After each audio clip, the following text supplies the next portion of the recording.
नमस्कार, आप सभी का स्वागत है आपके अपने YouTube चैनल पर। आज हम आप सभी लोग के लिए बेटा विवाह में गाया जाने वाला चढ़नी गीत लाए हैं। हम आशा करते हैं कि यह गीत आपको पसंद आएगा। अगर आप हमारे चैनल पर पहली बार आए हैं तो प्लीज हमारे चैनल को सब्सक्राइब कर दें।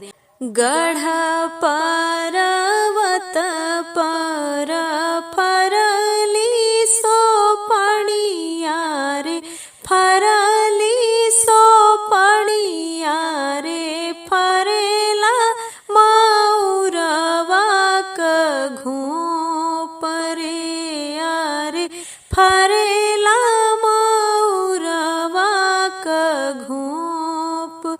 सेही मौरा तोराई दुलाहे कावन राम, दुलाहे कावन राम। मालिनी और हनली है ठाड़ी रे यारे, मालिनी और हनली है ठाड़ी। आपन नतिया तू बरज हो कावन राम, बरज हो कावन राम।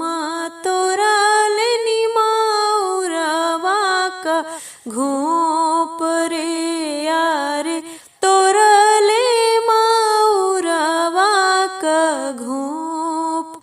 बारा जऊ हो तेनी बरजिले तेऊ मालिनी, बरजिले तेऊ मालिनी।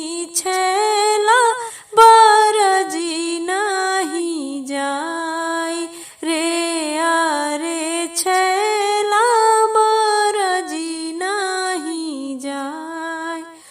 आपन पुतवा तू बरज हो कावन राम, बरज हो कावन राम।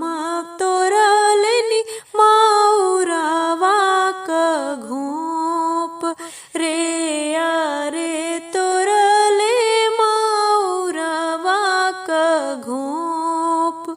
बारा जऊ हो